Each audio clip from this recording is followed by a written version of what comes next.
Welcome back to Broken Boys. Yes. This is episode 121. Mm-hmm. I'm Colin. I'm Mike. Wow. 121. 121.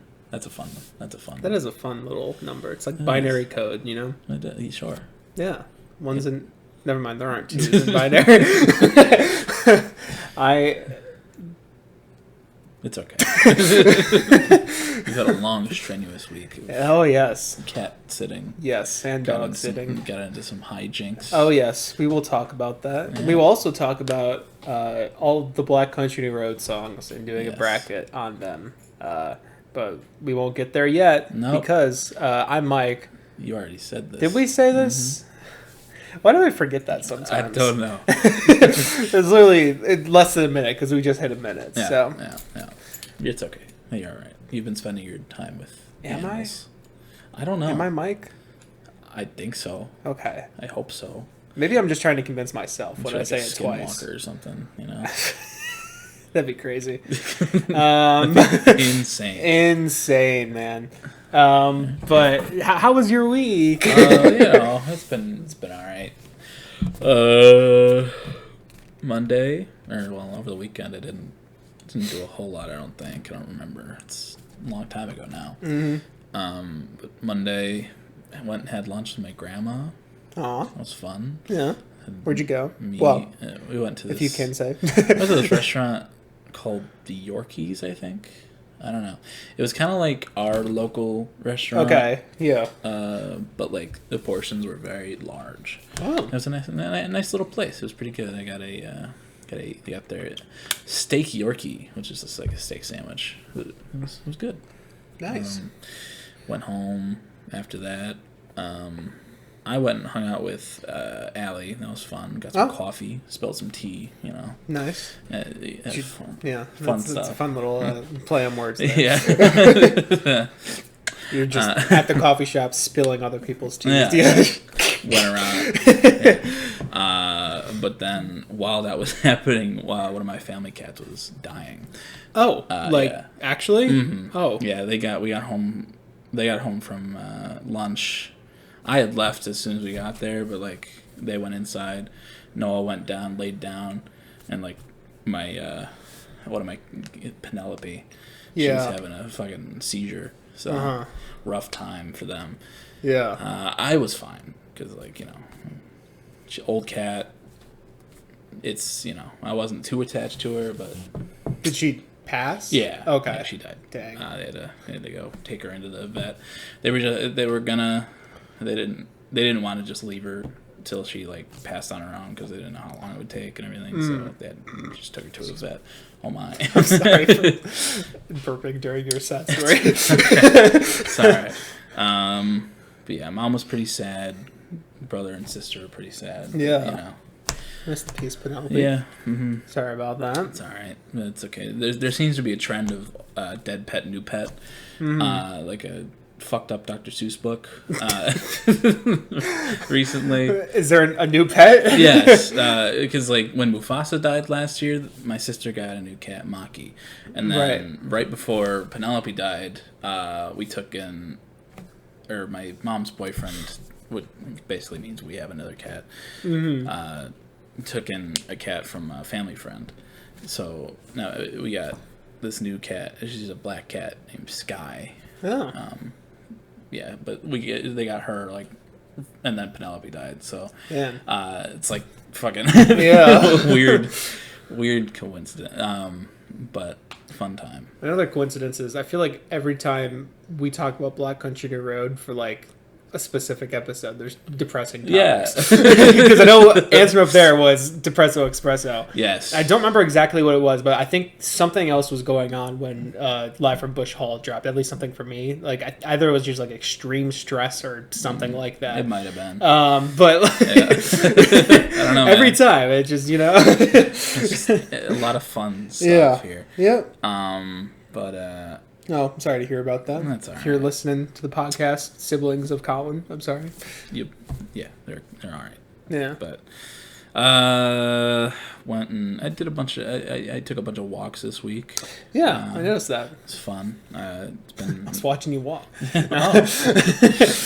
been. I saw you leave your house. Yeah, all those times. I was taking pictures of you. Yeah. Paparazzi. Yeah. I can't keep them away. No, I went on a bunch of walks. Listened to. I didn't listen to anything new because I was just listening to a bunch of Nothing But Thieves, Black Country New Road. Mm-hmm. And not the most upbeat walking soundtrack. Yeah. But it was good background noise. I watched a movie called Raging Bull this week. It's a Martin Scorsese movie about this boxer Jake LaMotta who went by the Raging Bull or the Box Bull. Box Bull. And it was Robert De Niro played it. Jake LaMotta, and then. Sorry, I'm just imagining that being his full name, Jake LaMotta. That'd be perfect for the Jake LaMotta. That'd be awesome. And then Joe Pesci played his brother, of course, because it's Martin Scorsese. Yeah. So got to get those two in there. Pretty good movie. Quite the piece of shit, that guy, based on a real guy. Damn. There's a lot of Scorsese does like to make movies about pieces of shit, so yeah. Marital abuse, statutory rape. It's not a good combo. Yeah, just regular assault. Yeah, a lot of F slurs in there. It was set in the 40s, so acceptable for the time, but pretty fucked up. Yeah. I was like, oh my. I wrote a review on Letterboxd, and it was just like, hey! Punch sound. Hey! The fight choreography was good. Very good, actually. There's a lot of, if you ever seen, clips of old black and white samurai movies where, when they get cut, the blood just whoa. Oh, yeah. Yeah, kind of I think Tarantino did that, Kill Bill and shit like that, too, yeah. Yeah, they, there was a lot of, a lot of punching and then giant chunks of blood just getting all over the audience and shit like that. But good movie. It was in black and white. But oh really? It was made in 1980. So, yeah. Another good Scorsese flick. Nice. Started watching The Boys with Mom. How's that? It's good. It's not the first thing I'd choose to watch with my mother. It's a little awkward at points, but we're all adults here. Yeah, just wait till the first episode of season 3. The little guy. Or Hero-gasm. Or that, yeah. Season 3 in general, yeah, I thought that the whole breast milk thing was bad enough, but... right. But now I'm actually watching season 2 because I watched a recap of it before season 3 and didn't actually watch it, so it was my first time watching season 2, and I'm kind of sad that I didn't before because it's very good. There's a lot of good stuff in season 2. Yeah, The Whale was great. That's right. Yeah. Fresca, but right. Yeah, a lot of good deep stuff. Yeah, fucking Gretchen from Gretchen and Elliot in Breaking Bad. Selling him Fresca. Great show. My mom enjoys it quite a bit. That's good. Hates Homelander with a passion. Yeah, don't we all? I think that's a good sign. Yeah. She hates the way he looks. He has very small lips, and she's like, I don't like him. But, all right. I don't like him for some other reasons. Yeah. Well, I mean, she's like, a good actor when you really hate the fucking character. Yeah. I love his qualities. I just don't like those lips. Yeah. God, love what he stands for. America. Yeah. But it's been good. the whole Titanic sub situation. Yep. We can talk about that after we talk about your week, Mike. Yeah, there are some. I do have a few actually world news things in here. Yeah. So, how's your week been, Michael? Week's been long and very stressful for part of it. Mm-hmm. So I think I talked about it last week that I would start pet sitting. I think pretty much after. I think it was the day of the pod. Yeah, you said it was like right after the pod. Yeah, I may have just left right afterward. Oh, I did. Yeah. So I did start pet sitting for my aunts and my grandma. I took my grandma's dog over to my aunt's place. They're like literally 2 minutes away. Took her over there, and then I'm watching at my aunt's house. I'm watching both those dogs and 2 cats, and then there's 2 cats at my grandma's house that they're cats. They can just lounge around for 2 weeks. I pet one of them every time I go over there. I mean, I still feed them. I go to feed them. They'll figure it out. Doing that, living with dogs. I've never owned a dog before, so I've only, been around dogs. So got to do walks, got to do, picking up the poops and all that kind of shit, getting the true experience. One of the dogs, she's on the older side, and I think she's completely deaf at this point. And she didn't listen that much when she did have hearing, so it's a great combo. Oh, perfect. But she's been pretty sweet. She usually sleeps in the bed with me at night. She likes hanging around me just in general. I think she just likes knowing where someone is. She has a lot of funny quirks too. Like she'll sleep upside down on the couch, with both legs up in the air. And because she can't hear anything, there's times I'll come home and just come in, and then she'll just be there like nothing ever happened. Doesn't even acknowledge because she's still asleep. Yeah. I'm like, that's funny. Okay, she's breathing.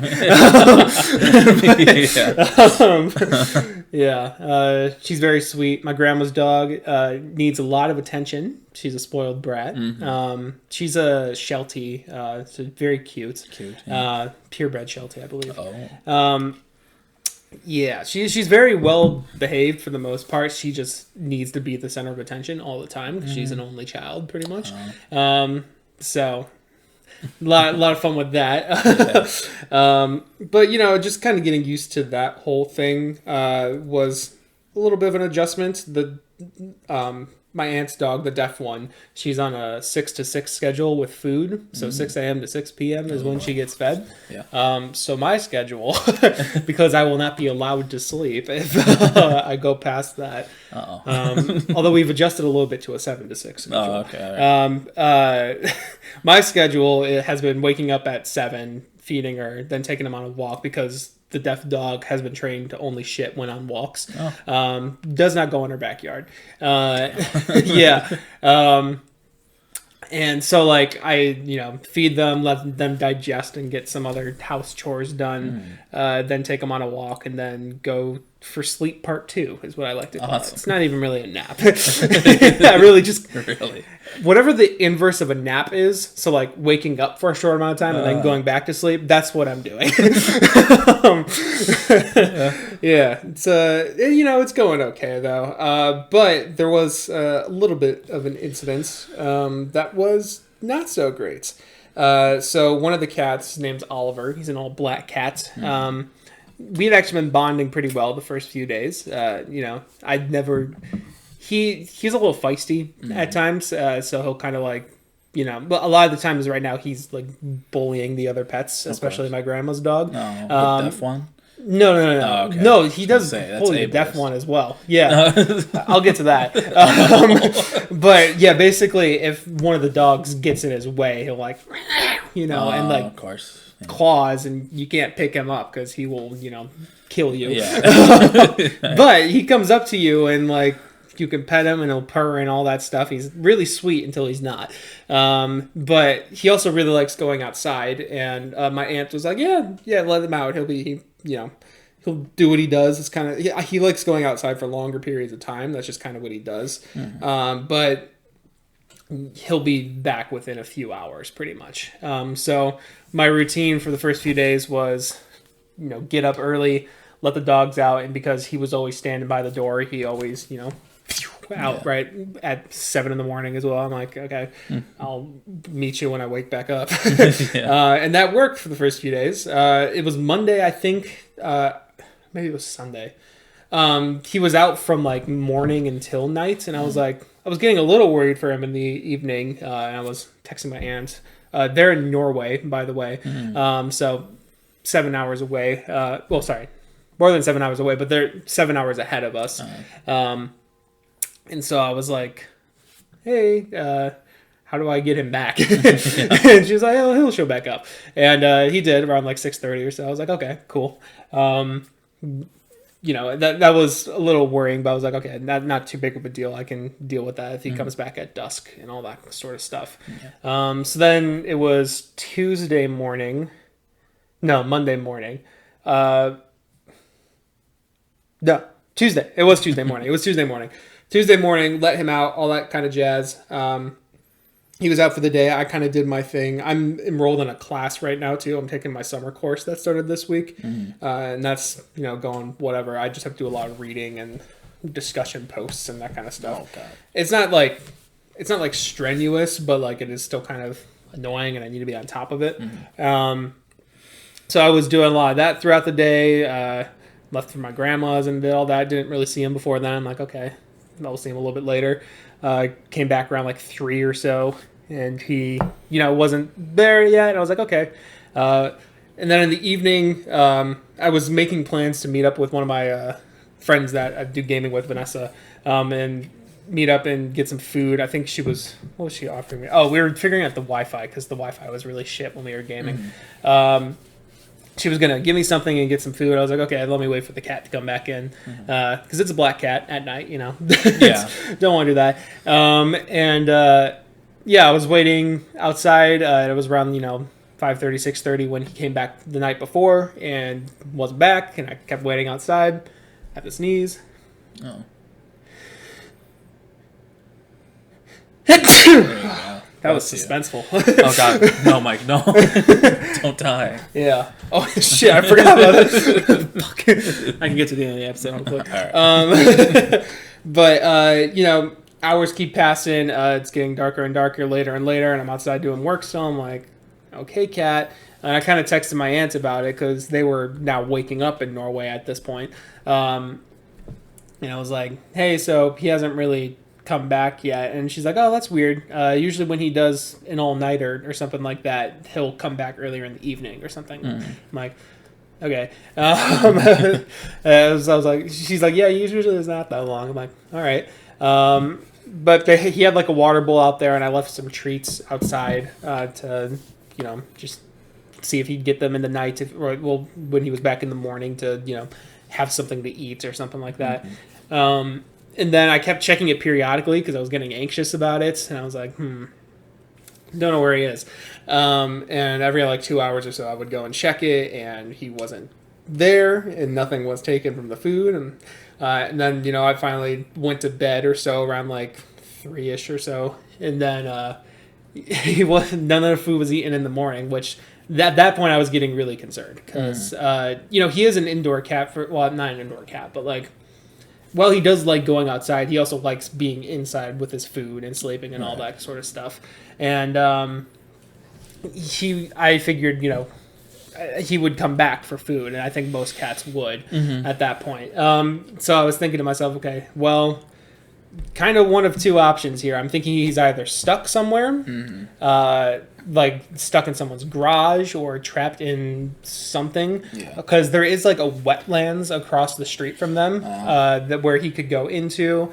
There's also a lot of like coyotes in the area, and they're kind of next to some busy streets as well. Awesome. So I'm like, well, he's either stuck somewhere or something happened to him, and I'm in charge of these pets, these family pets, and everything.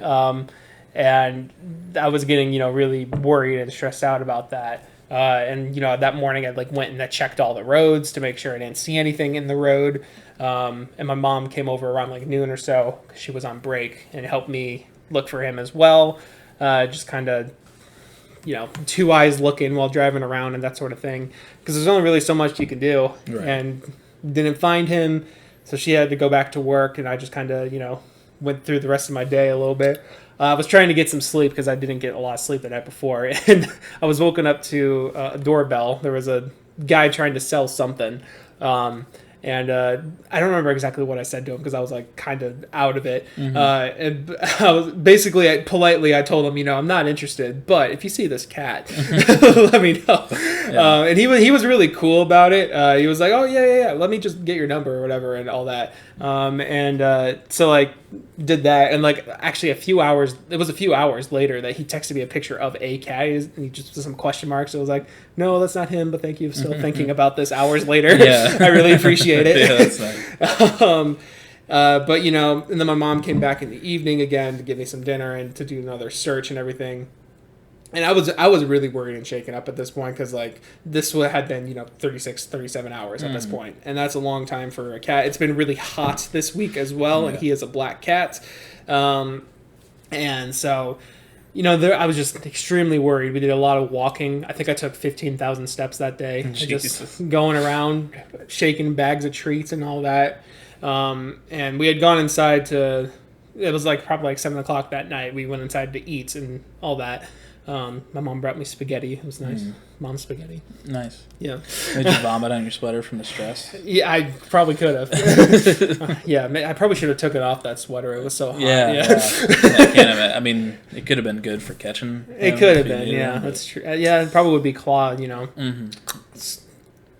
I don't know what word I'm looking for. Yeah, just yeah. Audio listeners love you to death. Claw-proof. Yeah, there you go. But yeah, it was like 7:00 that night, eating food and all that. My mom was probably going to head out sometime soon. Part of the reason she was also there is because this is her sister. And that cat likes his mom. So my mom, her sister, similar voices. That's basically what I'm trying to get at. So that was kind of part of the thought process. Was like, oh well, if she's calling for him in the way that my sister or my aunt would. Yeah. Sorry, it's getting really convoluted. If she called for her in the way that my aunt would, then maybe he would come back for that. But yeah, just eating the food and all that. Then I kept looking at the back door, just seeing maybe if he was there. And then finally, he did just kind of come out of nowhere. And I was like, it was literally kind of like seeing a ghost. My heart dropped. Because literally at that point, I was thinking he was dead. Yeah. Like, actually. I was thinking of things like, because my cousin was coming back into town after being gone for a while. And that was kind of her cat a little bit. So I was thinking about, how I'm going to tell her that, hey, your cat's missing, all that sort of stuff. I was going through all of, those worst case scenarios because I was kind of pretty sure at that point that he may have either been still stuck somewhere or whatever. But no, he just comes strolling back like nothing ever happened. Comes inside. Well, I opened the door and he didn't even come in right away. He wanted treats first, so I got him treats. He came in. I was literally crying tears of joy at that point because I was really happy he was back. Took some funny pictures of him. He got some food, and his mom, I forgot to mention that as well, telling his mom about it. She was worried as hell across the planet about him because he had never, ever been out like even close to that long before. Like the most had probably been like 12 hours for him. Oh, wow. And so this was like 37. So she was worried sick about him, and I sent pictures and all that, like, he's home, go to sleep, get some rest, and all that, and, hugged my mom. She went on her way. And 20 minutes later, he's already fighting the other pets, and he scratches the blind dog across the nose. Yeah, he put the scratch, like, right across her snout. Yeah, I was like, are you fucking serious, you piece of shit? Yeah, he was already... his mom had been saying he's, like, grounded for life at that point. I'm like, well, I hope you enjoyed being outside. Because that's what happened. But, yeah, that poor dog, she was, like, so confused when that happened.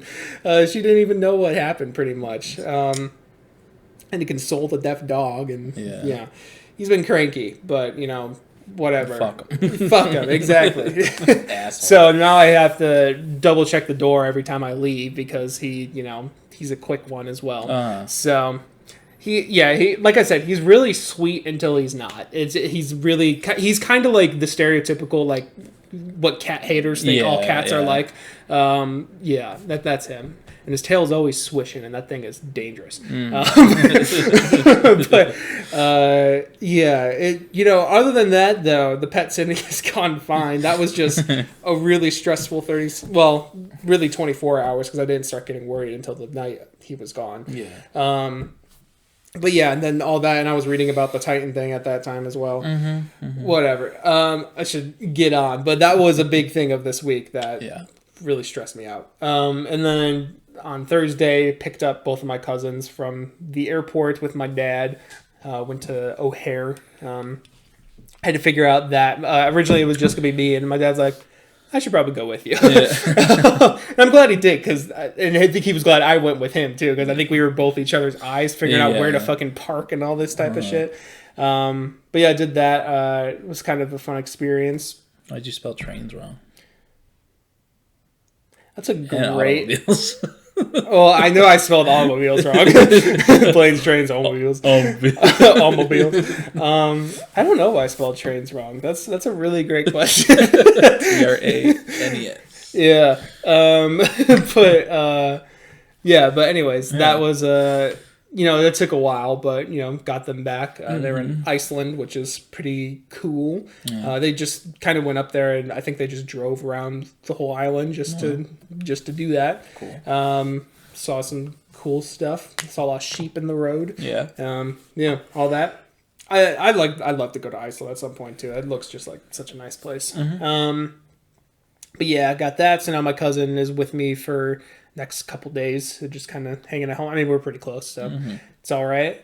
We watched Princess and the Frog last night, which was partly for homework for me. Part of our lesson this week was the whole thing was kind of centered around like Disney and like representations of race and gender and all that kind of stuff. And we were supposed to watch 3 movies. We were supposed to watch Mulan, Snow White, and Princess and the Frog.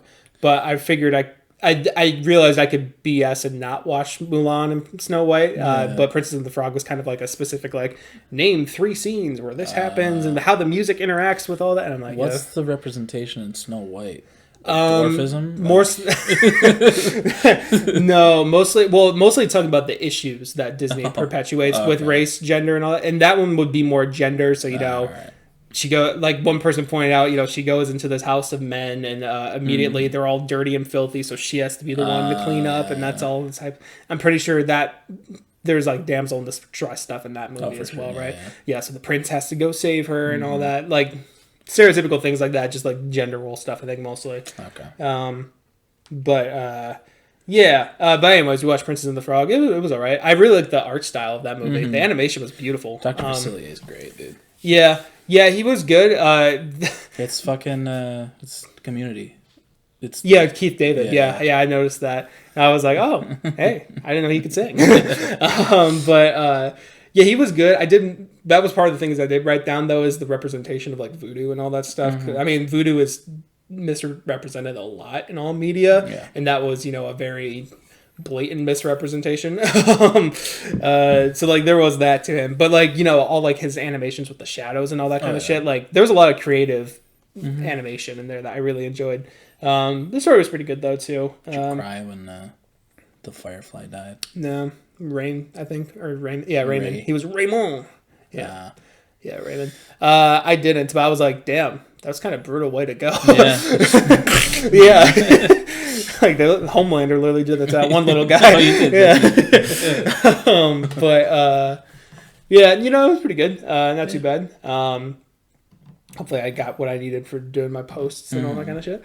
I think that was mainly that. So the only music news things I have is Nothing But Thieves released a song. Did you listen to it? I forgot what it's called. It's Keeping You Around. Keeping You Around. What did you think of Keeping You Around? I thought it was pretty good. I liked it quite a bit. It's a little different for them, but I think that all 3 of these have been fairly different. Yeah, they have been kind of different. Yeah, it's interesting. I'm interested to see how they all blend together. Yeah, me too. Yeah. But I only listened to it once on the way here, but I did enjoy it. I thought it was pretty good. Nice. Yeah, I listened to it a couple times. I do like the production a lot on it. My main thing was, surprisingly, I wasn't a huge fan of like Connor on it. obviously he like his vocals are great and all that, but like the vocal effect that he has on some of it, and like some of like the phrasing and like the chorus, they were like, you know, like it felt like very jumbled, a lot of the words and that kind of stuff. I don't know. There was just like some stuff in it that like felt a little awkward. And like he mentions like broken machine at one point. And he's like, I'm still a broken machine, you know, something. And I don't know, maybe I need to look a little closer at the lyrics, but it felt a little out of place. I don't know. It was just it was fine. I liked the production on it a lot. Like I said, it had kind of a broken machine feel to it. The production in general, but you know, I thought it was okay. I still like the first song the most by kind of for sure, by a long shot. So I'm hoping some other stuff in the track list catches me a little bit more. Hope so. But still excited. It's pretty good. Yeah. Still excited. And going on to world news, there's quite a few things that happened. I think the biggest of which is that Anthony came back to Smosh. That's fucking huge, dude. Yeah. I had seen that like Ian and Smosh people had been like, June 20th is going to be huge. Oh, I never saw anything about that. Yeah. I follow all of them. So I was like, I mean, I'm sure it's just like a big, cool video or something like that. And then I got home from a walk and I looked at like Twitter and it was like, we bought Smosh. And I was like, what? Yeah. No fucking way. Yeah. So Anthony's back. Mm-hmm. And they own Smosh from Rhett and Link. Yeah. And by any chance, did you watch the I Spent a Day with Ian Hecox on Anthony's channel? I really liked that video. They were like super open about like their relationship and everything, and like the work ethic behind Smosh and going through the whole, you know, having the parent company and all that, and how it affected the work and all that kind of stuff in their relationship. Like it was just like, it felt like a therapy session between the two that was like really open and just like healthy in communication. I was like, damn, that's really nice. I'm very excited. It was a really good video. Yeah. I am very excited to see how those skits turn out. Yeah. They did a couple like Smosh Pit videos this week as well. They did like a Try Not to Laugh, and then they did a Two Truths and a Lie with Ian and Anthony. And fucking Anthony, one of Anthony's truths was that he wrote an angry letter to Ian after everything. And they were like, this video gets 250k likes in 6 months. He can read it. It got 250k likes in like 2 days. I feel like 250k is like, I don't know. That might. They were like, that might be too. Like the production people were like, that might be too small. This is a pretty big event. But it's. I was very excited about. It was kind of like childhood stuff coming back, and then Anthony was on Chuckle Sandwich as well. I gotta watch that. And like that was filmed because it was for Chuckle Week, so that was filmed like months ago. And they like wrote a comment saying it's kind of funny looking back on this now after the announcement that's been made, but we had no fucking clue at that time. That episode is worth watching. Schlatt feeds a donut to Anthony's bare ass, and I'm like 90% sure that actually happened. Sounds like a fucking Cold Ones episode. Yeah, it really like does. Yeah, well, they were like joking about goatsy and stuff throughout the episode. Do you know what goatsy is? No. Basically, it's just like someone's bare ass and puckering their asshole. I think that's kind of what it is. Something like that. I don't know why I keep saying bare ass. But, but yeah, I think that's mostly what that is. And then Schlatt got him like a box of a bunch of pink frosted sprinkled donuts because, you know, funny, haha. And then somehow that got mixed in with the goatsy conversation, and then like it kind of started like a bit like, all right, you're gonna feed it to my ass, you know, whatever, goatsy style. And then he actually started unbuckling and going like this, and Ted's like, oh, you weren't joking. And he's like, do I have your consent? And they're like, yeah. So like I'm like 90% sure it happened. What the fuck? I don't know. It was it was something, all right. Oh god, I gotta watch that. Yeah. So obviously that was the most significant world news. A bunch of millionaire, billionaire died in a sub. Yeah, that also happened. Yeah. That was stupid. Yeah. Yeah, I feel bad for the 19-year-old that was dragged along. Yes. Yeah, I do feel bad. Otherwise, fuck them. Yeah. Yeah. There's been a lot of fantastic memes. Oh my god. They are a little fucked up because these are people's lives. Yeah. But also, like you said, billionaires doing something stupid. Yeah. And having consequences for doing something stupid. If you could just throw $250K away, like it's nothing, and then gloss over the fact that you could implode and die. Yeah. In this IKEA made submersible. Fuck you. Agreed. I feel bad for the kid. That's fucked up. He didn't want to go. He was terrified of going, but it was like it's Father's Day. Yeah. I feel the least bad for the guy who made the ship that was on the ship. Yeah. Yep. Yeah. It's funny though because he's married to like a descendant of people that died in the Titanic. I did not know that. Yeah, I don't know if I've never seen the movie, but if you've seen the movie, I have. It's been a long time. It was like the old couple that like were hugging on the bed as it went down. I don't know. That was based off real people. Yeah. Oh, okay. But she's just his wife is like the great granddaughter of those people. Damn. So just poetry, I guess. Yeah, I guess so. Yeah. Yeah. But that was a big thing throughout the whole week. Yeah, the memes were pretty good though. The fucking my favorite. I don't remember if I sent this one to you because I think at the time I was like, "Is this too dark?" I don't know. But there was one where it was like someone finally opening up the sub and like they were opening up like a hole or whatever, and like it was like like when you beat the Ender Dragon and like all the XP noise or whatever. It was like. I saw one where it was like it was just like a green screen dude. It's like the Xbox controller disconnected. Yeah. And he was like, oh no! Yeah, I saw that one too. Yeah. Oh no! Yeah. That was a big news. I'm sure everyone has heard about that. Yeah, for sure. My parents were talking about. I mean, my cousins who were in Iceland were talking about that. Yeah. Cool that they were France, Canada, and the U.S. were all spending all that money to go help them. Yeah. But then there was like a missionary boat in. Yep, I heard about that. I forget where it was, but it capsized and like 100 kids died. And there's like hundreds of people missing. Jesus Christ. That got no publicity. Yeah, honestly, I don't know too much about it. Yeah. I've only heard about it through people being mad that it wasn't talked about. Pretty fucked up. Yep. But yeah, that was an interesting start to the week. Yeah, and what was I gonna say?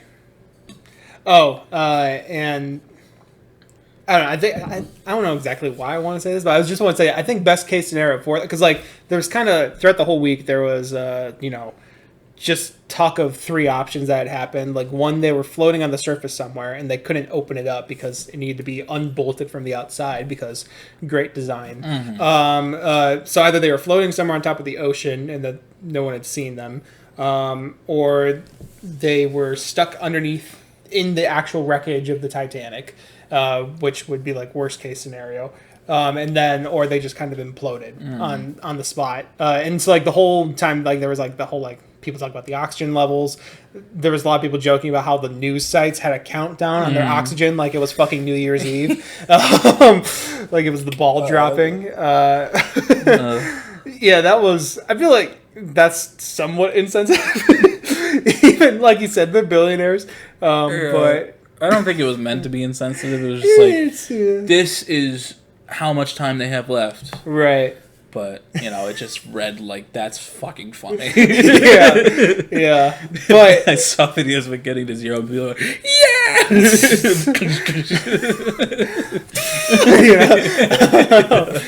But I think in terms of like human beings being on there, like that was the best way for them to go in an instant. Probably didn't even realize anything was wrong before just people were like, is there any like way they're gonna get the bodies or anything? And there was like a mortician on TikTok and she was like, no, they're fish food, they're liquid, they're gone. They could find bone fragments maybe or a shoe or something, but like you're not gonna find bodies. Yeah. There was like a model, like a CG model of how it would look, and it was just like it clipped and everything. So it was like couldn't take it. So like, it imploded, but it also exploded because stuff happened. There was stuff inside of it. Yeah. So it fucking and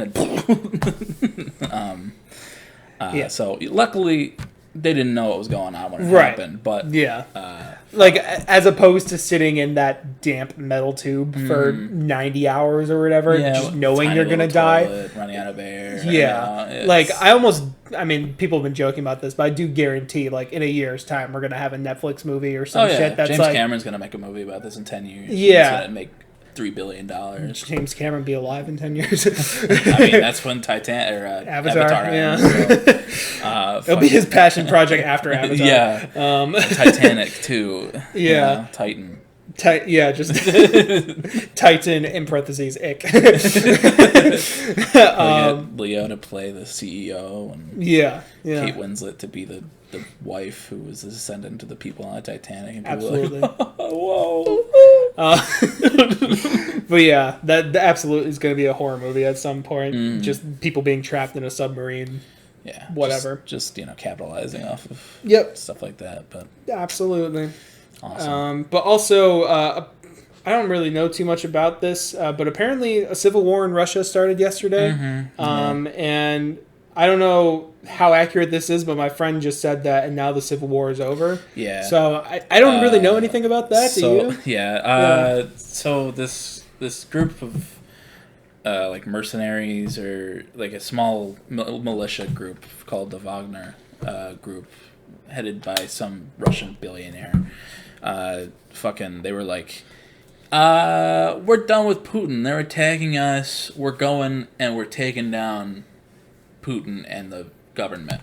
Mm-hmm. So they took a town, and then they started making their way to Moscow. But then apparently all of a sudden, they shot down like 7 aircrafts and like killed a bunch of soldiers and stuff like that. And people were defecting and going and joining the Wagner group. But they were making their way to Moscow, and I don't know. I watched a Philip DeFranco TikTok, so honestly, that's kind of, I feel like that's somewhat reliable. Yeah. No, he was like, so they there was like a deal struck or something like that, so where they were gonna stop attacking for now, I guess. So it's probably not over, but it's subdued for now. It's I think Putin left Moscow or whatever, but we'll see if Putin survives this whole thing. If not, oh no. But, but at the same time, the guy heading the Wagner group is he's not great. War crimes and billionaire and stuff like that. It's just gonna be a whole mess. But we'll see. Awesome. Yeah, and there was no soldiers in Moscow because they're all in Ukraine. So sounds like the Civilization games I play with my friends. Civilization 5. Getting surprise attacked. Well, I'm attacked someone else. Yeah, that's fun. Yeah. Crazy. I didn't think we'd still be talking about this. The Russian stuff? Russia-Ukraine stuff. Yeah. I mean, I didn't think it would happen. It would happen in the first place, but to have it happen more than a year later. Was it? Yeah. Was that the beginning of this year or the beginning of last year? Last year. Was it really that long? Last year, yeah. God damn. So. Mm-hmm. Oh. Did I hear a cat? I thought I heard a cat. I don't. He doesn't usually make noises like that. I don't think I hear him. I think I may have been a person. Yeah, that's interesting stuff. Yeah. But yeah. Yeah. World news. That's what everyone comes here for. Absolutely. Broken Boys podcast, most reliable source. Mm-hmm. We're coming for Philly D's job. Exactly. Yep. So watch out, you beautiful bastard. Yeah. That's all I gotta say. This happened a month or so ago, but Hank Green has cancer. Yes. That's crazy. Mm-hmm. We didn't talk about that. Yeah. He's just been going through his whole chemo treatment and everything, and he's losing his hair. He made a mohawk because he's losing his hair. Nice. Luckily, he has the most treatable kind. Yeah. like Hodgkin's lymphoma or something like that. But like, you know, he's getting chemo and he's like, I'm pissing out the cancer. 'Cause that's what happens when you take chemo. Hell yeah. Piss it away. Hell yeah, brother. But he should be fine. But yeah, I saw that. He was like, I have cancer. And I was like, oh, no. Yeah. Not Hank. Yeah. But yeah. We're coming for Philly D's job, and we're going to hire Hank Green for our news correspondence, because he's probably more reliable than you think we have the funds for that? We will once we take Philly D. Oh, that's true. Yeah. You're right. You're so true. We're doing a civil war against Philly D. Yeah. We're overtaking the Philip DeFranco show. Yes. Minus Philip DeFranco. Yeah. So the BrokeN Boys show.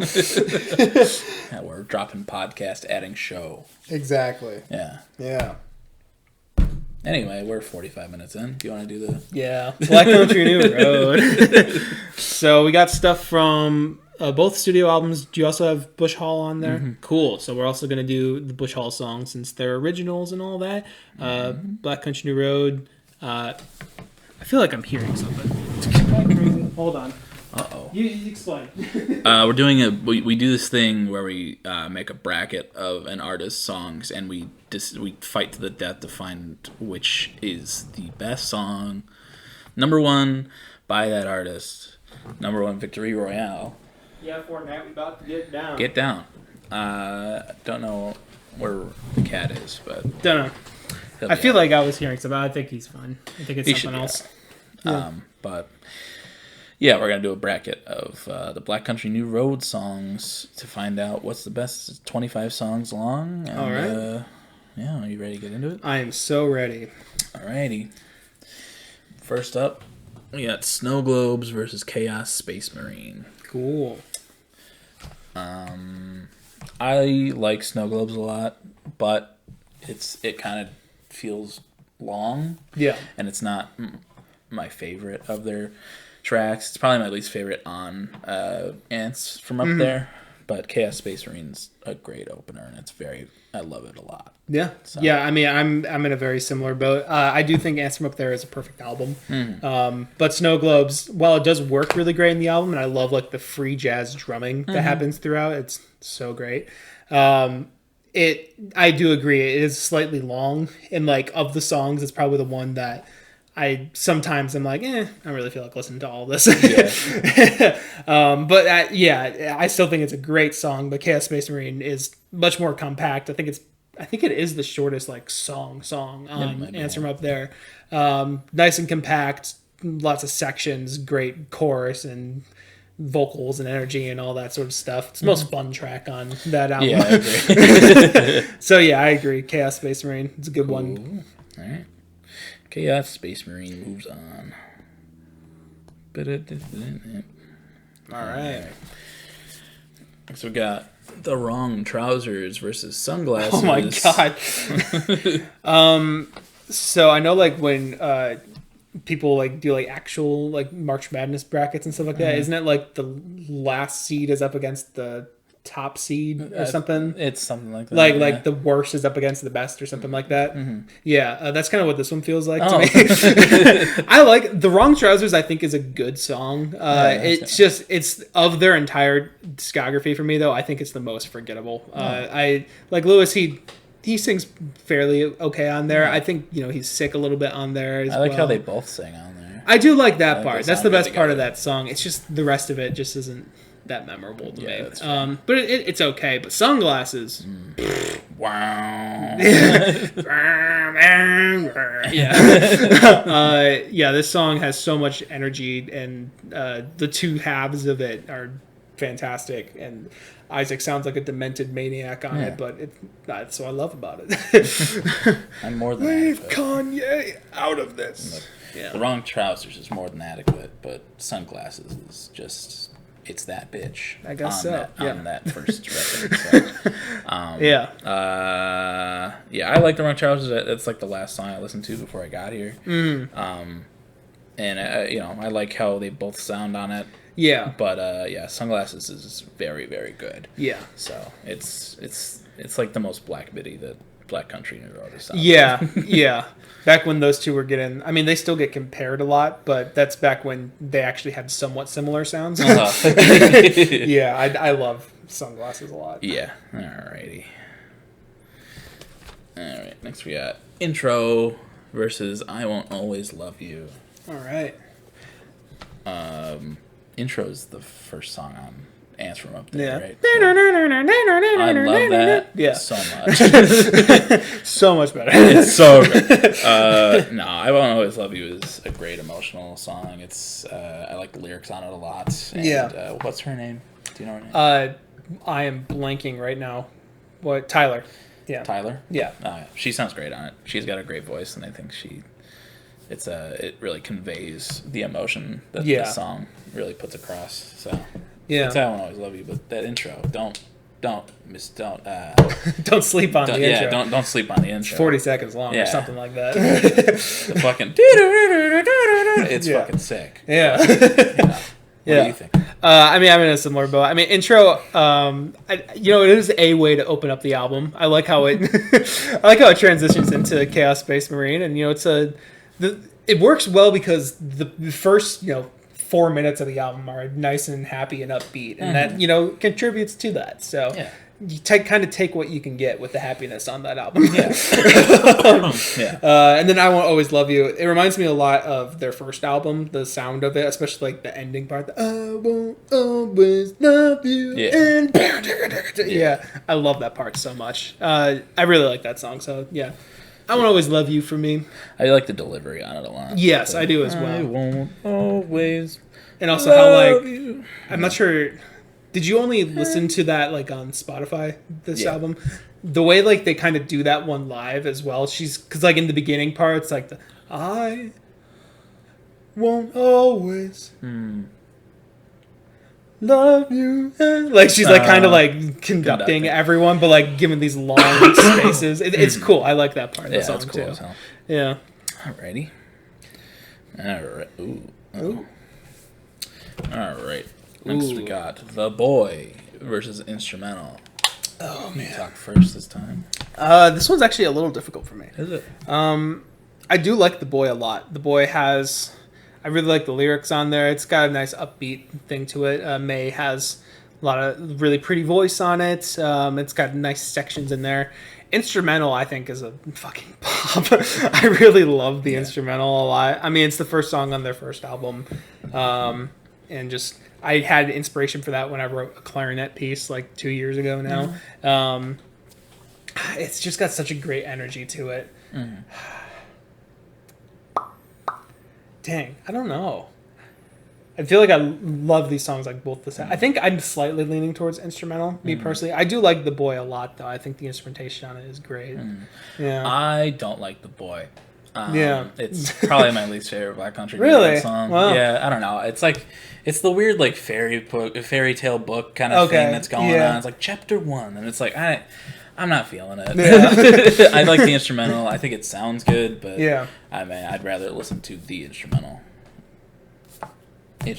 Oh, okay. So gotcha. Yeah, I'm about instrumental. Okay. Yeah, I'm cool with going instrumental on there. I mean, you don't have to agree with me. Yeah, I mean, I feel the same. Like I said, I was slightly leaning towards it. Yeah.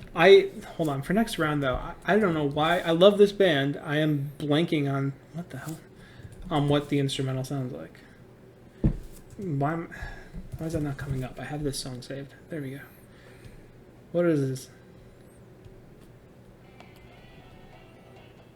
Oh, yeah.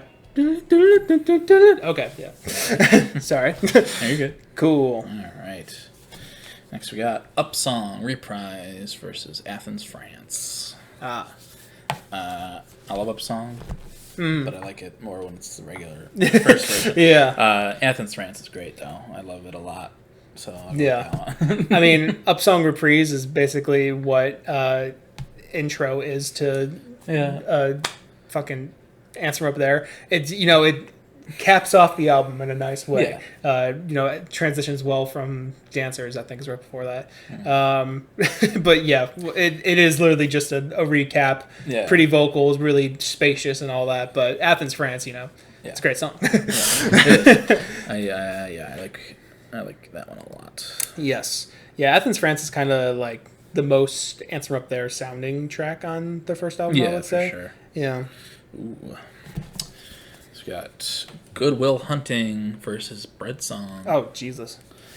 Yeah. That's no. I knew these Answer Up There pairings would get brutal. Yeah, this one's rough. I like Bread Song a lot. I like the symbolism and everything. Yeah. But I don't know. Good Will Hunting. That one has really, really grown on me. Yeah. Over the past like couple months for whatever reason. That's the one that starts with like the weird siren kind of sound. Yeah. It's just, I don't know. I like. She had Billie Eilish style. Yeah. It's like, keep me in your mind. Yeah. I don't know. I like that one a lot. I love Bread Song. It's great. It's probably the first song on. No. It's the one I chose for my song of the week. Yeah. Yeah. It's probably the first song I heard by them, honestly. Probably. Yeah. And it did catch my attention. I still love it a lot, but Good Will Hunting, I think I have to go with Good Will Hunting. It's really, really grown on me. Yeah. At one point I probably would have said Bread Song, because when on my first few times, I mean, I guess I just spoiled what I'm going to choose, but my first few times listening to Answer Up There, Bread Song really hit me the first time. I mean, that first listen for me, I was crying to like every song here pretty much. But I remember specifically the lyrics on Bread Song were like, just like, oh God, that one really hits. And while I still love the song a lot, I do think I enjoy kind of the first 3/4 of it the most. Like the last chorus, it's good. I really like the last chorus. I just think the rest of it is a lot more creative and whatever. Yeah. I don't know. But Good Will Hunting is one that has grown on me every single time I've listened to it. And like, kind of like with you're saying recently you've gotten into it. Like that was probably the last one for me to be like, oh wait, this is actually fantastic. Yeah. I love this song.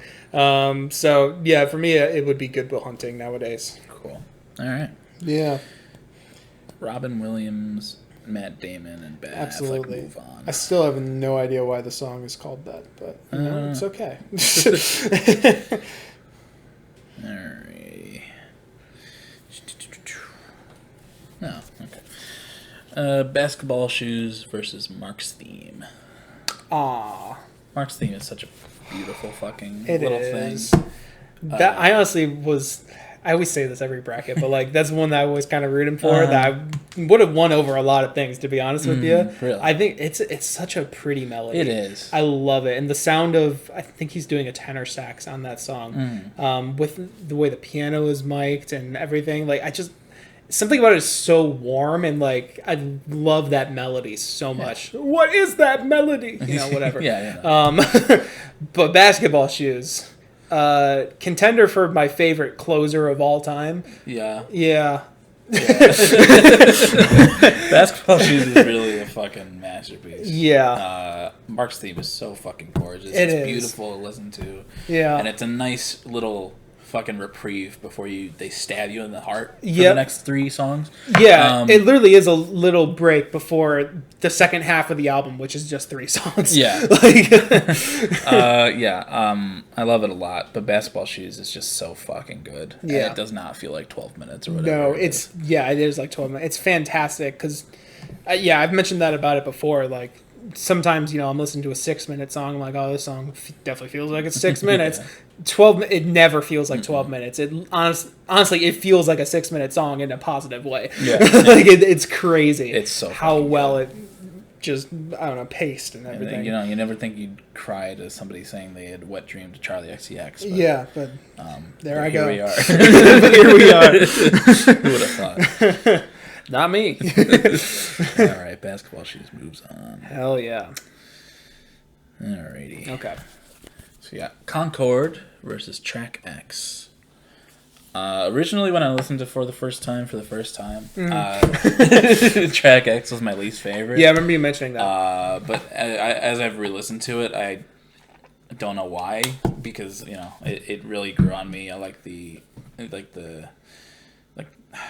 there's like harmonies that go on in the background. The vocals? Oh, yeah. Is it the... Yeah, I like that. That's what caught me after a few listens as well. Yeah. I don't know why it took me so long to get to that point, but like track X is really good, but Concord is the song that really made me fall in love with the band. Yeah. And it's the one that I went back to like a lot before another certain song really took that out of its hands. Yeah.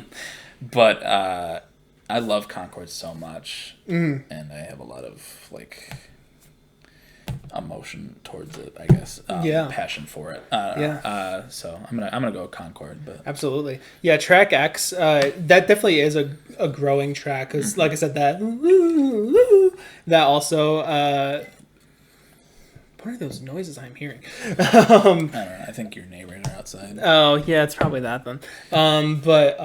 Yeah, track X is one that grows a lot. Like, the next time you listen to it as well, just, like, kind of listen to everyone's part. Like, it's weird. Like, everyone is, like, playing something completely different from each other. But, like, it all, like, lines up in, like, this...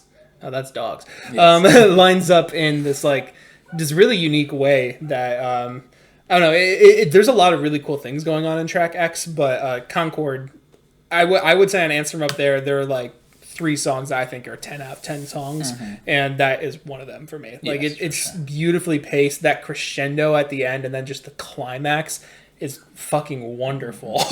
And like climax every time. Absolutely. I climax 3 times to this album every single time. Yeah. It's a special occasion album. But this is my sex album. Fucking the bread song.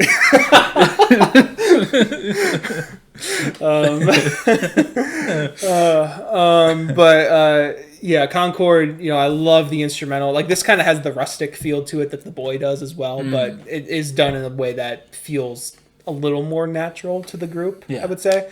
It's a fantastic song. It's got to be Concord for me. Yeah, for sure. And I'm realizing now that that's going to go up against Basketball Shoes not too long from now. Maybe. Oh, actually, yeah, it's starting another bracket down there, isn't it? No. No. I don't know what you saw, but I'm scared. It's going to be a fight. All right. Next we got Science Fair versus Haldern. Oh, okay. I'm forgetting how Haldern sounds. Haldern's the one that has like the really pretty piano. It's like... ignore the hole I've dug again. The piano, and then the piano starts doing like, How does Science Fair sound? Science Fair is shit. I know Science Fair. I'm trying to think. It's kind of there anything like isn't it? A little bit? I don't remember. Does he sing at all in Science Fair? I think he does. Because on the first album he does a lot of the talky things. Where is this coming from? Because that was really quiet the last time I played it. Science Fair. It's got a boom, boom, boom, boom. Distorted guitars. Yeah, I met her at the Science Fair. Yeah. Cola stains on my... And then there's the big climax at the end. Yeah. Okay. Yeah. Yeah. Actually, that's probably the most Black MIDI they've ever sounded at Science Fair. Yeah. I don't know. I like this song. I like Science Fair.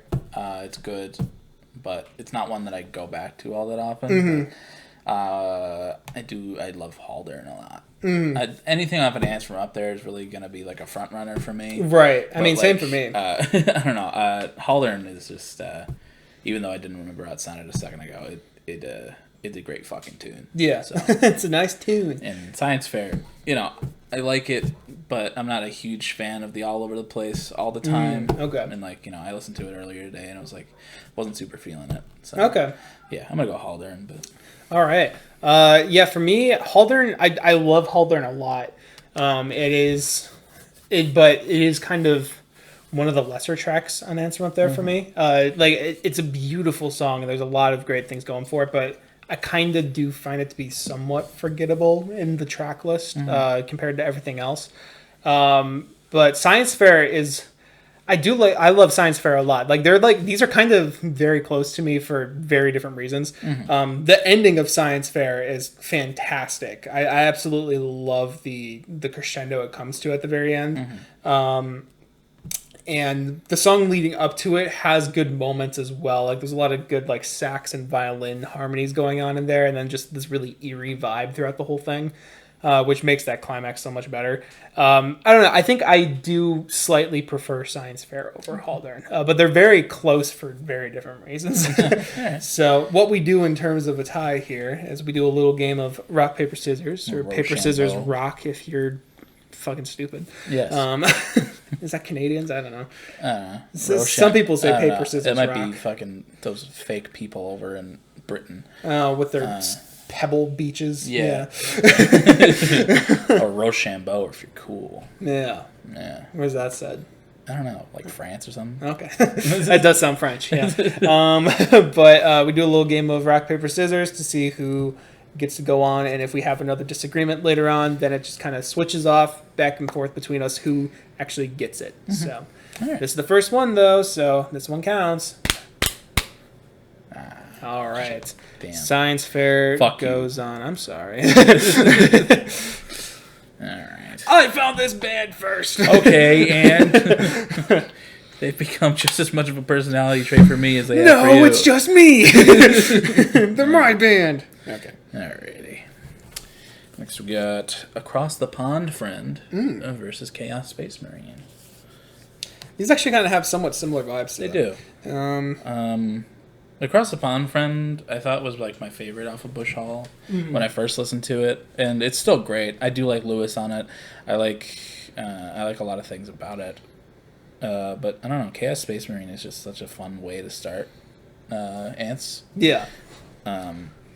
So I'd probably have to go with Chaos Space Marine, but I do love Across the Pond Friend. Yeah, I think Across the Pond Friend is great. I do like it a lot. I like it better than The Wrong Trousers by quite a bit. Mm-hmm. Instrumental on that one is great. But yeah, Chaos Space Marine, same reason. It's I'm sorry. A little gassy today. But been doing that the whole episode. You've been holding your nose pretty well. I was wondering what that smell was. Yeah.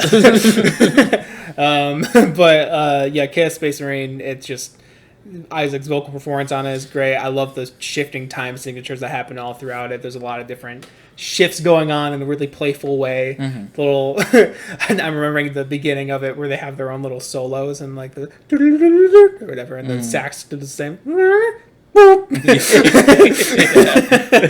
it just has a lot of little fun moments. Like it's a lot of personality. It does. That's a great way to put it. Actually, it has a lot of personality, and I think that's yep. We already kind of described it, but there's some more description for you. For sure. Alrighty, Chaos Space Marine wins another day. Alright.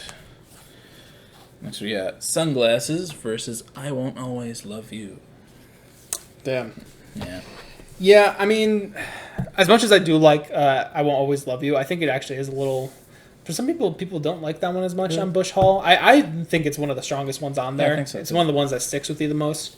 But once again, Sunglasses is just a powerhouse. It's that bitch. It's a 9-minute bitch. Mm-hmm. But damn if those 9 minutes are not fantastic. No, they're great every time. Yeah. So that's kind of all I really have to say. Yeah, I feel the same way. I Won't Always Love You a lot. I do think I have the same opinion as you, is where it's one of the strongest off of Bush Hall. Mm. But Sunglasses is like really fucking good. Yeah. So Sunglasses it is. All right.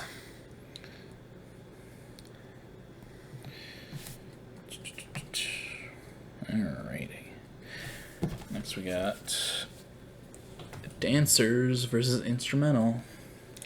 These brackets become a lot more stressful when we can see the time. Yeah. Usually we have the camera faced around the other way, but now we're looking at ourselves. Yeah. And you can see the time. Dancers. I like it.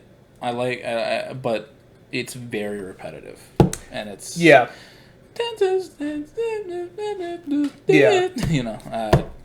It's great. I like the singing on it. I think it sounds good, but I don't know. Instrumental's just it's very good. Yeah. And it's just I don't know. they're so good at their fucking instruments that if you get a whole track of that, you eat that shit up. Yeah.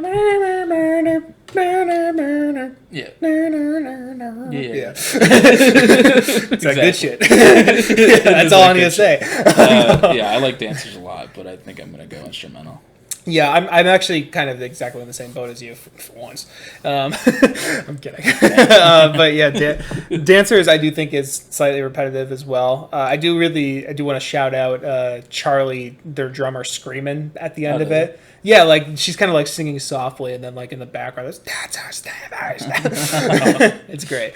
Yeah, there's a lot of great parts on dancers, but. Yeah, instrumental is that bitch for me as well. It's so fun. You could just literally dance and groove out to it for like 4 minutes, and then the vibe changes up for the second half. It becomes really dark and everything. Yeah. It's really nice. I love instrumental a lot. I think it's funny that they're 4 and 20 though. That is 4. Yeah. What does that mean? Does that just mean when you entered them? Yeah, it's like their number in the, okay. in the lineup. Number 4 and number 20. All right, instrumental moves on. All right. Alrighty. So we got Turbines Pigs versus Athens, France. All right. Sorry. Yeah. That is great. Yeah. That sounds super good. Yeah, Athens, France, I think that's probably the one that grew on me the most on their first album, I would say. It didn't really stick out to me as much originally. But now I really love how it has so many different sections to it. And it actually is a little subtle compared to the rest of the album, which is really nice. But Turbine/Pigs, I mean, I've talked about this one a lot since it's dropped. And like May's vocals on it, the piano is beautiful, absolutely beautiful. And I kind of didn't finish that thought about May's vocals, but they're great. She has great vocals on there. I really love the whole, like, don't waste your pearls on me, I'm only a pig. Like, the way she sings that is just so heartfelt and everything. And that has that big outro to it as well. It's a fantastic song. I mean, they're just great at 9-minute songs. What can I say? There's not many bands that I'll sit down and listen to a fucking 10-12-minute song and enjoy it all. But like Black Country New Road, that's like every other song. Yeah, they have some sort of cheat code for that shit. I don't know what's going on. Because like Turbines Pigs is so fucking beautiful. Yeah, and it's just, I don't know. This whole discography just sounds fantastic. Oh God, yeah. I don't know. They're on crack or something. Classically trained crack. They're just so fucking good at everything. Athens, France sounds great. I love the instrumental on it. But Turbines Pigs is just so gorgeous. I can't let it not move on. Agreed. Alrighty. Turbines Pigs. Update, please. Update, please. Alrighty. Next we got Laughing Song versus Goodwill Hunting. Laughing Song, I'm having trouble. I'm trying to remember how the first part of the song goes, but like that, someone it like kind of breaks down to just a little drum, like, and it's like, I let the best person I know walk away. There's that, and then also there's kind of has like the outro, the dancing I won't always love you. Yeah. Okay. Yeah, I do like Laughing Song, but it's one of the ones that I don't remember as well. Yeah. But Goodwill Hunting, like we were talking about earlier, it's just such a grower. It grows every time, like you were saying. Goodwill Hunting is my pick for that. Yeah. There's a lot of things I like about Laughing Song, and it's one that has been growing on me somewhat recently. I think Tyler's vocals are great on there. I think she really hits that emotional stride, especially in that section I was talking about. But once again, Goodwill Hunting it's kind of that bitch. It really grew to be that bitch. Yeah. Like, damn. That siren is, I don't know, there's something about that siren starting the song. Like, I don't know, there's something. Woke up, Agreed. Goodwill Hunting goes on. It sure does. Alrighty. Next we got Up Song versus Basketball Shoes. Yeah. Poor Upsong. It's kind of getting marked same treatment here. Yeah. Both of them deserve to fight a little bit stronger than they got a chance to. I love Upsong so much. Upsong is great. It's so good. But, I love when it drops out. And it's, look at what we did to get the, Yeah. BCNR. That's forever. It's just, I love it so much. Yeah. It's so sad that this is losing right now. God damn it. That saxophone's so funny. We did. Yeah. Yeah. It is great. There's a lot of great moments to it, but to me, it doesn't hold a candle to Basketball Shoes. Yeah. Basketball Shoes is just like, it's like, they're both like statements, but Basketball Shoes is just such a significant statement. Yeah. Like, it is. Yeah. Crazy way to close an album there. Absolutely. Yeah. Once again, coming to Charlie XCX. Crazy way to close an album. Yeah. All right. Sorry, Upsong. Yeah, I feel bad about Upsong as well. All right. Both Upsong and its reprise. This is what I want. Oh, no! Yeah. No! The place where he inserted the blade versus Concord. Remember when Concord, I said there's three songs I would consider a 10 out of 10? Yeah. Well, there's two of them, Yep. and the third one, is that next round? Okay, no, we're good for a bit. Yeah. Ah, fuck. Mm-hmm. This one's really hard. I don't know. I would ask me back when I first started listening to this album, I would have said it was hard, but now it's not for me. Oh, really? Yeah. I love both these songs so much, but the place where he inserted the blade makes me cry every time I listen to it. There's no fail. It's 100% guaranteed. Yeah, it gets the waterworks going. Yeah. Isaac is just his delivery on this fucking track is otherworldly, emotionally. And it's just, oh god, it's so fucking good. When he starts kind of broccoli and everything. Yeah. When he starts kind of it's otherworldly. I didn't say the lyrics were otherworldly. No, but like when he kind of starts yelling as well. Oh yeah. Towards the end. Yeah. It's goddamn. It's a perfect song. It's up. It's really climbed the ranks as one of my favorite songs just ever. Yeah. So yeah, I love Concord so much, but the place where he inserted the blade is that bitch. Yeah. So. I've mentioned before that part where he's yelling at the end.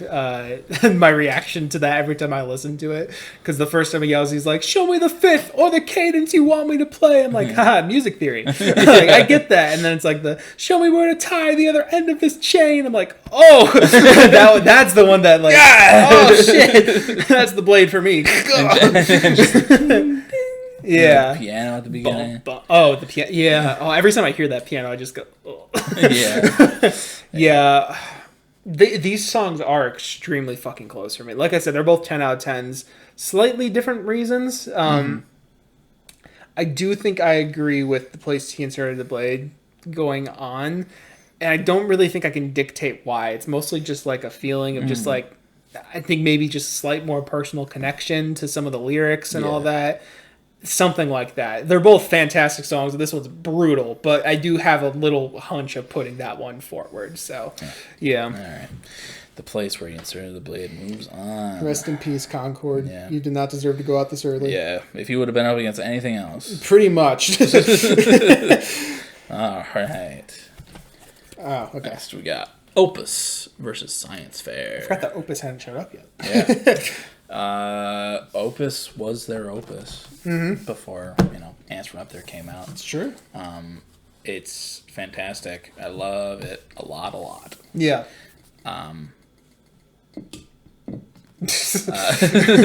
Science Fair, I do like it, but I'm just not feeling it today. So Opus is where I'm going with this one. Yeah, I know what Opus sounds like. I don't know why I'm blanking on some of these songs today. I love this band. I love this song, but there's one part in particular. Oh yeah. The one part in this song that almost kind of sold me on the band when I first listened to the album was when the sax and the violin it kind of does that little build up or whatever, and then they start going, that part is insane. I love that so much. Opus in and of itself I think is a little bit of a better track. I think there may be like some slight pacing stuff in there that like I may have a little gripes with, but like I do love it a lot. And the ending as well, it explodes, and I'm trying to, it goes like that, bam, bam, bam, whatever. Yeah. Oh yeah, then it was like the just like the really whatever. Yeah, I'm just remembering what it sounds like in my head and saying it out loud. This is a long episode already. Sorry. Yeah, I do like it more than Science Fair. Opus. Yeah, Science Fair has that fantastic climax as well, but Opus has a few of them. So. All right. Now we're at the semifinals. And all these songs we've talked about. So. Yes. It'll be faster. Now. Yes. Hopefully. All right. So we got Chaos Space Marine versus Sunglasses. That's actually kind of hard for me. Yeah, for me it's a little hard, but as much as I love Chaos Space Marine, it doesn't quite leave the same impact on me that Sunglasses does. It does a fantastic job opening up the album and like getting that vibe of happiness that will soon be gone. But Sunglasses, like that song is the statement of that album. Yeah. That's kind of how I see that a little bit. That's true. Yeah, they're both fantastic songs though. Yeah. Yeah, I'm gonna have to agree. Sunglasses, it's just I love how like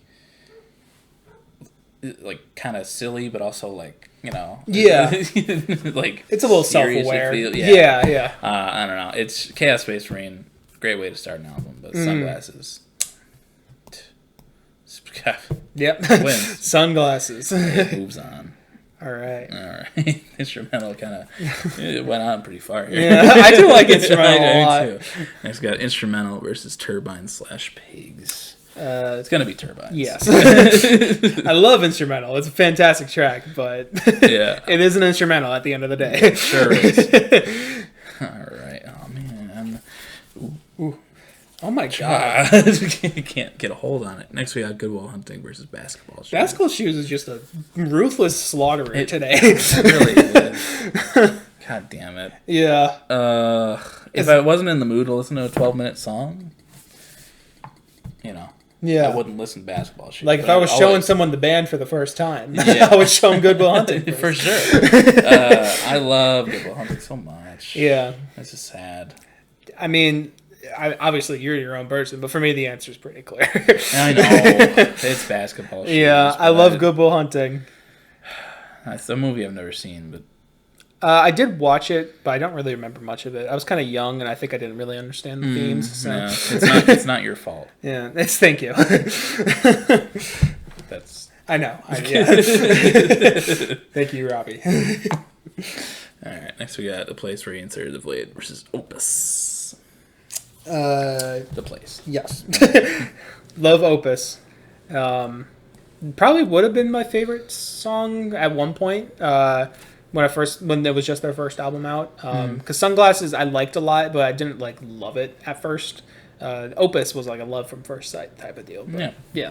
Place Where You Inserted the Blade though, also. All right. I like that we're getting representation from all three here. Yeah. In the semifinals, but we got Sunglasses versus Turbine/Pigs. If you have thoughts, speak, because I need to process. Sunglasses is such. It's very. I wouldn't say upbeat, but it's more. It's got a faster beat. Yeah, I know what you mean. And it's just it's more of a up tempo. Yeah. It's an easier listen if you're just looking for something that's like a fucking. It's kind of punchy and it's fun and it's a lot of like. It's yelling and fun, but like Turbines/Pigs is such a gorgeous fucking track. It's beautiful. The lyricism is amazing. I love the instrumental. This one's hard. This one is really hard. I can kind of speak too. Okay. I think maybe. Yeah, Sunglasses. It really does have a lot of fantastic things going for it. And so does Turbines/Pigs. They're also what also makes this hard is they're very different songs. They are. Turbines/Pigs is so pretty and so beautiful and heartbreaking and wrenching, kind of like what I love about Answer Up There. Yeah. But Sunglasses also has that energy and just kind of like it's the best of that sound that they try to do on their first album.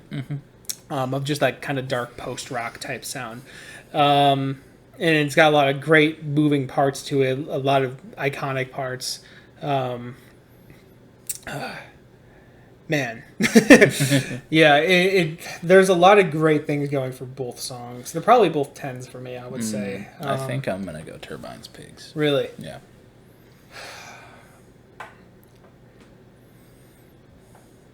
I don't know. I think, okay, so this is going to be my reasoning. They're actually both 9-minute songs, which helps a little bit.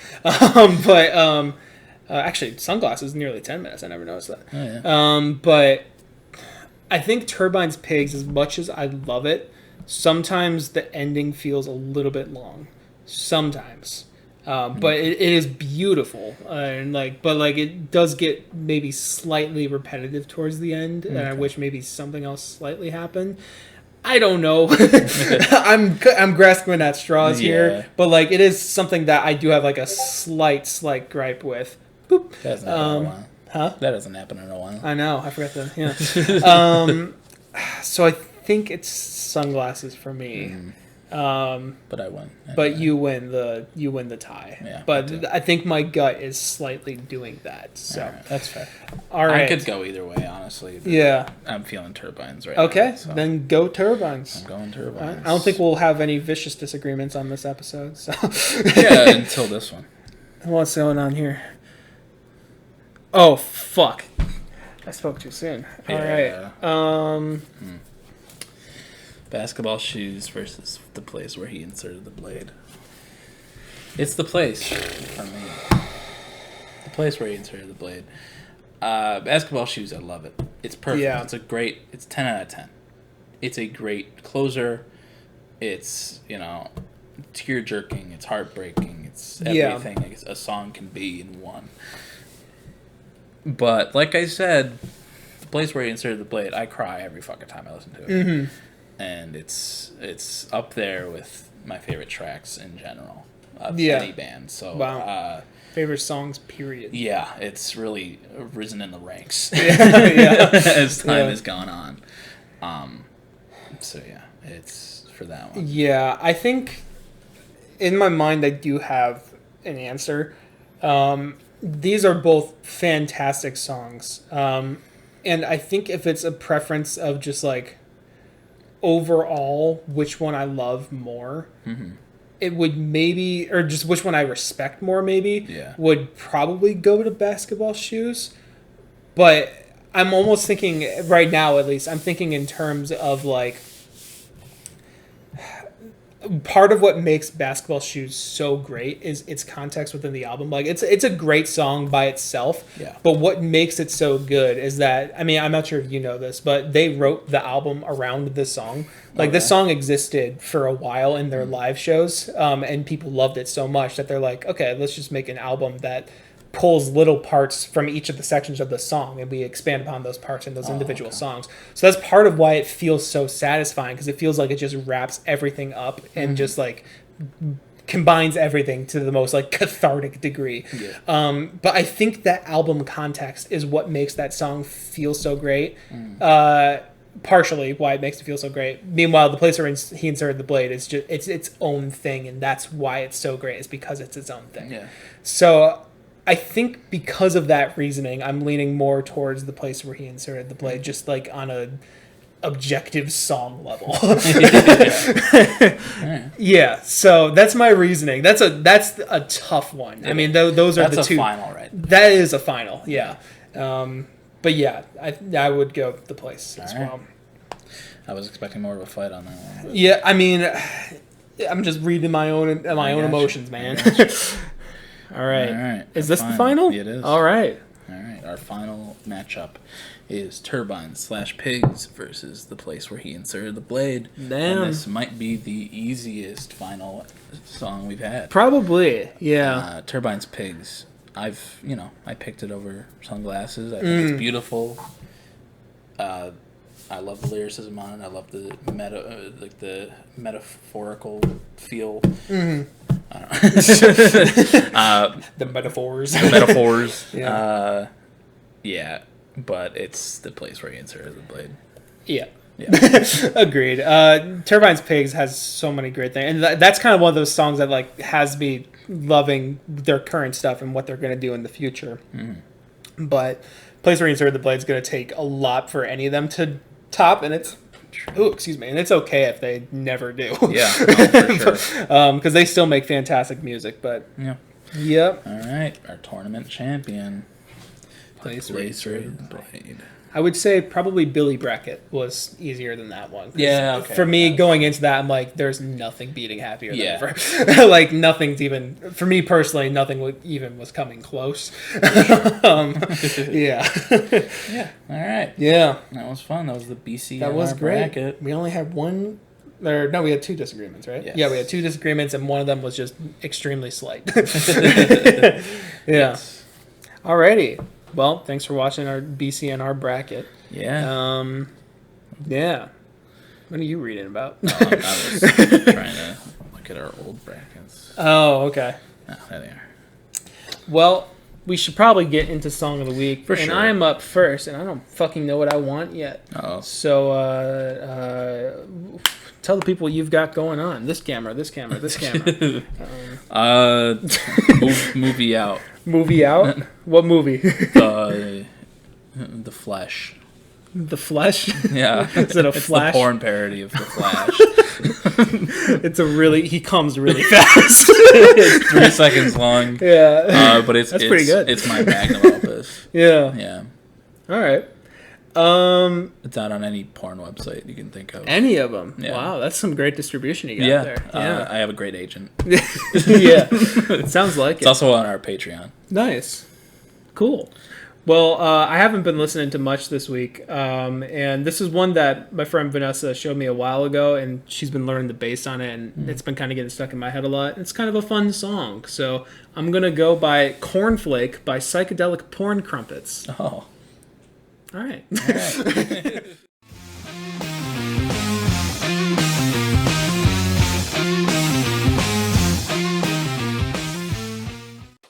All right, that was Cornflake by Psychedelic Porn Crumpets. What'd you think of that? I thought it was pretty good. Yeah. I liked it. I liked the rhythm on it a lot. Yeah. When the vocals first started coming in, it sounded like a Tame Impala track. Yeah, had a little bit of that vibe. But yeah, I liked it quite a bit. It's some good psych rock, I guess. Yeah. Yeah. I mean, I don't have too much to say about it. Like I said, I didn't listen to too much, but I do like that track quite a bit. Like you said, the rhythms are great. The groove that they fall into is awesome. They have like a little part where they're playing with the time signatures a whole bunch, but it's still got a nice groove to it, which is always super impressive to me, and I love that shit. Because I'm a nerd. What? No. You? Oh, I'm not? No, you are. Okay. But yeah, I thought that song was pretty cool, I guess. It's pretty good. What the fuck do you want? I'm going to break the unwritten rule of, No! bracket. Of brackets. Because we don't usually choose songs of the bracket, the bracketeer, just because that's like a artist analysis kind of thing. But I haven't listened to much other than Black Country New Road this week. So, okay, it is a song of the week then. Yeah, I am gonna go with "Good Will Hunting" All right. by Black Country New Road, featuring Robin Williams and Matt Damon. Yeah, Ben Affleck. There you go.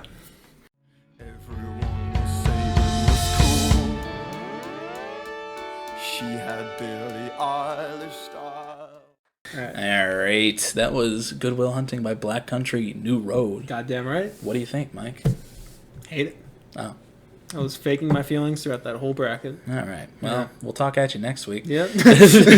No, fantastic track. Another one that has some fun time signature shit going on, but really groovy. I love when the drums kick in at the end there, and like you said, the siren, it's iconic.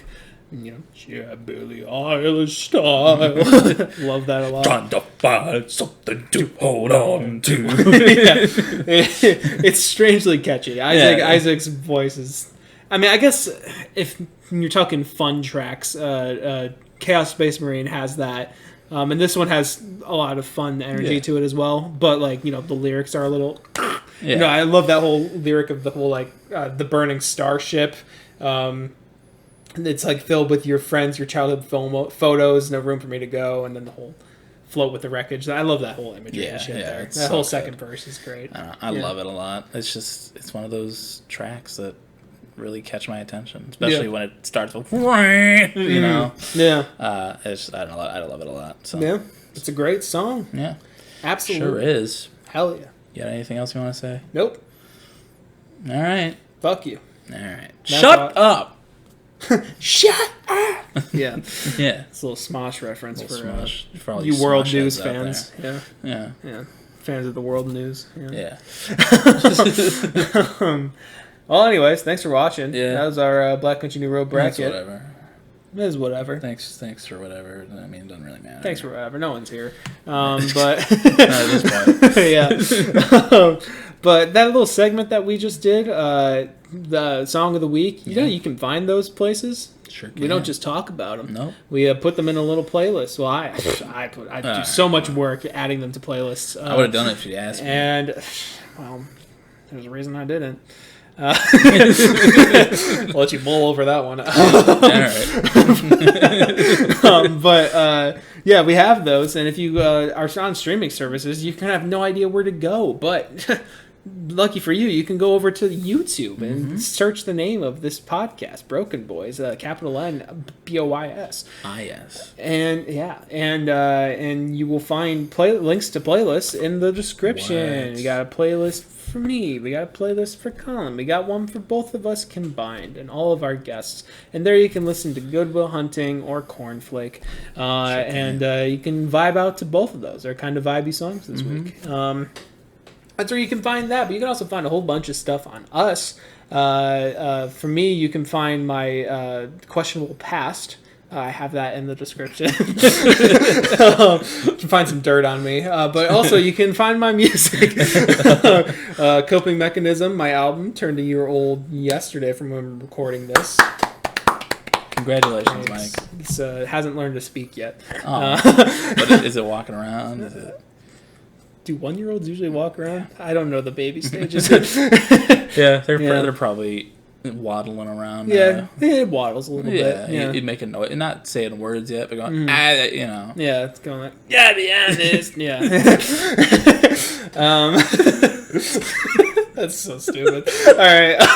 Anyways, that album's out. It's been out for a year now. You can go listen to it on streaming services. I've got those all linked. So stupid. Yeah, go listen to it. Podcast. And I also have like an Instagram, or I don't have an Instagram. No, you don't. I have an Instagram page as well as a TikTok. Stay in your lane. Yeah, boy. And got TikTok, and I got Album of the Year page where I review albums and stuff that we talk about on here. I know. That's what you do there? That's spend too much time there. And little Collie boy over here, he runs our Twitter page as well as our TikTok page, announcing all stuff and doing little funny tidbits. We like to have fun here. Yeah. And he also has an Album of the Year page where he rates and reviews music. I'm right behind you. Yes, you are. How far? What'd you say this week? It's up to how they're treating me. Oh. Yeah. Anyways, Colin still. Just figured I should mention that before we get too far.